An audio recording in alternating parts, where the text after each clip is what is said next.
Halo anak-anak, senang sekali ya kita bisa berjumpa secara virtual pada kesempatan hari ini.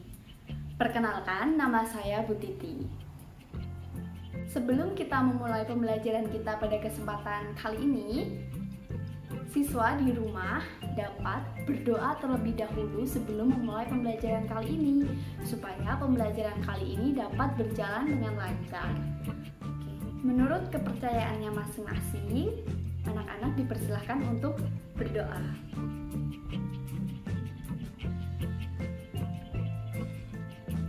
Berdoa selesai.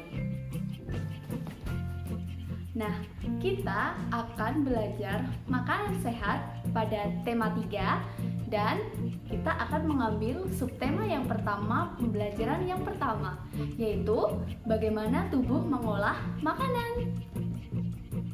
Tujuan pembelajaran kita pada hari ini yaitu siswa diharapkan mampu mengidentifikasi kata kunci yang terletak pada iklan media cetak yang nanti akan kita bahas. Selanjutnya, peserta didik diharapkan dapat mengerti dan memahami organ-organ pencernaan makanan pada hewan. Nah, nanti kita akan lebih mendalami tentang hewan ruminansia. Untuk mengetahui hewan ruminansia itu apa, yuk kita simak penjelasan berikut ini. Halo, kita berjumpa lagi pada kesempatan hari ini. Nah, sekarang kita akan belajar menggunakan media presentasi yang sudah Bu Titi siapkan ini.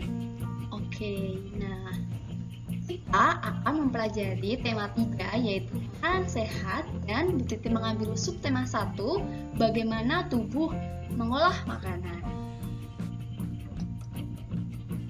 Untuk kelas 5. Apa sih yang kalian ketahui tentang makanan sehat?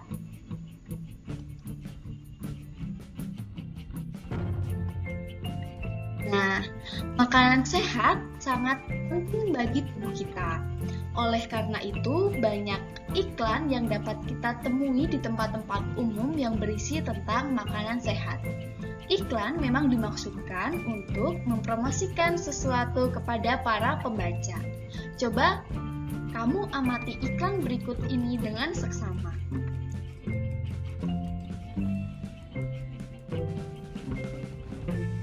Nah, di sini terdapat iklan 1 dan iklan 2. Silahkan anak-anak mengamati iklan yang terdapat di PowerPoint ini.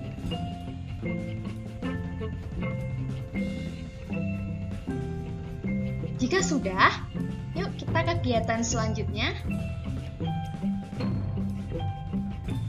Nah, jika anak-anak sudah mengamati dua iklan tadi, ayo kita mengerjakan LKBD 1 yang sudah dibagikan ya. Nah, LKBD 1 ini akan dibagikan melalui WhatsApp group anak-anak. Oke, di sini sudah terdapat LKBD 1. LKBD 1 itu adalah lembar kerja peserta didik yang pertama. Nah, di sini sudah jelas tertulis iklan media cetak. Nah, apa yang disebut dengan kata kunci? Oke, di sini persoalan yang pertama, anak-anak diminta untuk mengisi apa yang disebut dengan kata kunci, karena di setiap iklan itu pasti terdapat kata kunci. Dan selanjutnya bisa diisi.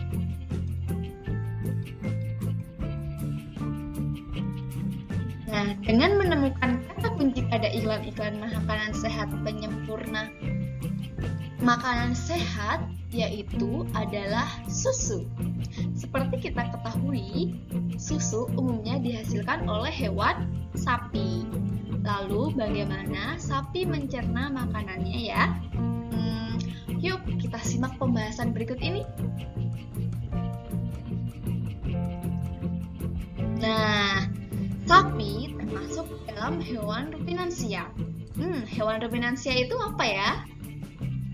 Nah, hewan ruminansia adalah kelompok hewan mamalia yang biasa memamah atau memakan 2 kali dan dikenal dengan hewan memamah biak. Sistem pencernaan hewan ruminansia itu lebih kompleks dibandingkan pencernaan hewan lainnya. Pada hewan ruminansia terdapat 4 bagian lambung dengan fungsi yang spesifik. Selain itu, pencernaan makanan pada hewan ruminansia dibantu oleh beberapa mikrob, yaitu bakteri dan protozoa. Mikrob tersebut dapat membantu mencerna rumput yang dimakan oleh sapi. Nah, selanjutnya ada mekanisme sistem pencernaan pada hewan ruminansia. Makanan seperti rumput pertama kali masuk ke dalam mulut sapi. Di dalam mulut terdapat organ-organ pencernaan seperti berikut ini. Ada gigi, ada lidah, terus ada saliva, lalu ada lambung. Nah, pada gigi sapi itu tersusun dari gigi seri yang berguna untuk memotong makanan dan gigi geraham untuk mengunyah makanan. Fungsinya hampir sama ya seperti gigi pada adik-adik. Nah, selanjutnya yaitu ada lidah. Lidah sapi berguna untuk merebut rumput atau makanan dan mendorong makanan yang sudah dikunyah menuju ke lambung. Selanjutnya yaitu ada saliva. Saliva itu merupakan cairan atau enzim khusus yang dihasilkan oleh kelenjar khusus pada sapi yang kemudian disalurkan ke dalam rongga mulut. Nah, saliva ini berperan dalam proses pencernaan kimiawi pada hewan sapi. Dan selanjutnya adalah lambung. Lambung sapi itu berbeda dengan lambung manusia. Ukurannya jauh lebih besar. Lambung sapi merupakan organ pencernaan yang sangat penting bagi sapi. Lambung sapi terdiri atas 4 bagian, yaitu yang pertama ada rumen, retikulum, omasum, dan abomasum. Oleh karena itu, sapi dikatakan memiliki 4 perut. Wah, banyak juga ya. Nah, ini adalah bagian-bagian pada lambung sapi. Teman-teman dapat melihat bahwa retikulum itu terletak di mana, abomasum, omasum, dan rumen. Ini sudah jelas dengan tanda panah. Siswa bisa mengamati gambar ini terlebih dahulu untuk memahami letak bagian-bagian pada lambung sapi.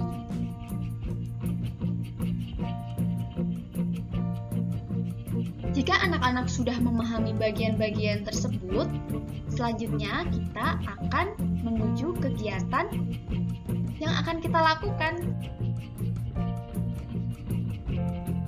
Oke, sebelum kita menuju kegiatan selanjutnya, Bu Titi akan menjelaskan tentang apa itu retikulum, abomasum, omasum, dan rumen, supaya anak-anak bisa lebih paham kembali.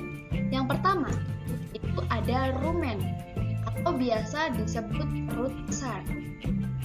Di rumen itu tempat terjadinya pencernaan dengan bantuan mikroba atau bakteri. Di sini, makanan dicerna hingga menjadi bubur dengan gerakan mengaduk yang dilakukan oleh dinding rumen.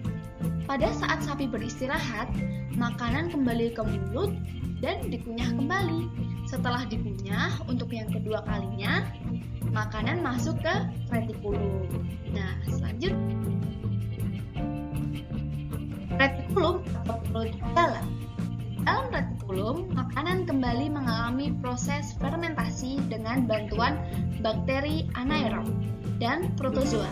Di dalam bagian perut ini terjadi proses absorpsi dan penyaringan benda-benda asing yang masuk bersama makanan, sehingga tidak akan masuk ke omasum atau perut kita.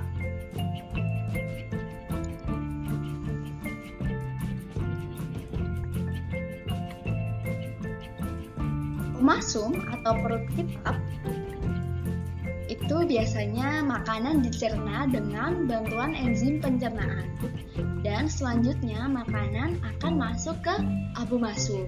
Nah, jadi di dalam perut kitab ini makanan akan dicerna dengan bantuan enzim. Selanjutnya itu ada abomasum atau perut asam. Perut bagian inilah yang sebenarnya disebut dengan lambung. Di sini makanan dicerna dengan bantuan enzim pencernaan pepsin yang dihasilkan oleh abomasum. Setelah melewati seluruh proses pencernaan makanan di dalam abomasum, makanan bergerak menuju usus halus. Panjang usus halus seekor sapi dewasa dapat mencapai 40 meter loh anak-anak. Di dalam usus halus terjadi proses absorpsi dan fermentasi.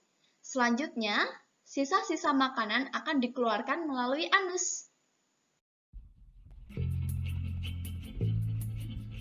Setelah anak-anak memperhatikan penjelasan materi di atas tadi atau materi sebelum ini, mari kita mengerjakan LKPD 2. Nah, di LKPD 2 ini, anak-anak diminta untuk membuat diagram sistem pencernaan hewan ruminansia. Karena tadi sudah dijelaskan, pertama itu, apa sih yang dilakukan oleh hewan ruminansia?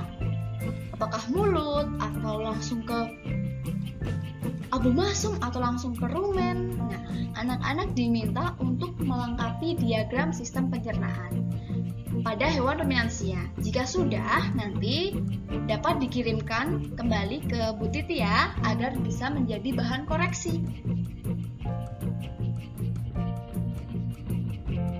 Selanjutnya, jika anak-anak sudah mengerjakan LKPD 2, silahkan anak-anak mengerjakan soal evaluasi sebagai pekerjaan rumah atau PR dan dikumpulkan pada pertemuan selanjutnya ya. Nah, ini adalah soal evaluasi kita pada pembelajaran hari ini. Terdapat 5 soal. Silahkan anak-anak menjawab dengan baik dan benar ya. Nah, sekian penjelasan materi dari Bu Titi. Karena anak-anak sudah mempelajari pembelajaran kita pada kesempatan kali ini melalui PowerPoint yang sudah Bu Titi sampaikan, sekarang Bu Titi akan menyampaikan kesimpulan pembelajaran kita pada hari ini. Nah, kesimpulannya, anak-anak sangat diwajibkan untuk mengkonsumsi makanan sehat, seperti terdapat pada iklan tadi. Karena makanan sehat itu akan membuat tubuh anak-anak kuat dan sehat untuk menjalani kegiatan sehari-hari. Makanan sehat itu juga penting untuk hewan yang ada di sekitar kita. Salah satunya yaitu tadi adalah hewan ruminansia. Jika pada hewan ruminansia dapat mengkonsumsi makanannya dengan baik, itu akan berpengaruh ke dalam sistem pencernaannya. Nah, anak-anak juga dapat mengetahui organ-organ dan sistem pencernaan pada hewan ruminansia. Hewan ruminansia itu tadi contohnya adalah sapi. Semoga pembelajaran kita pada hari ini bermanfaat ya. Untuk anak-anak tetap semangat menjalani kegiatan pembelajaran di rumah.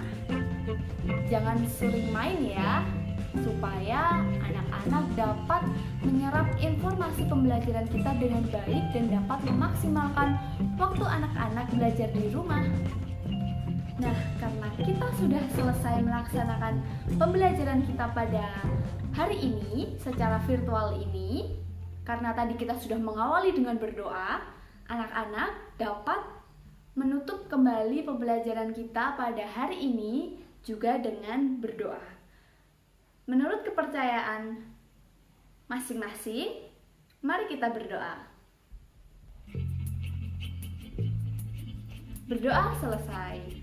Sekian pembelajaran yang dapat Bu Titi berikan pada hari ini. Semoga pembelajaran ini bermanfaat untuk anak-anak semuanya.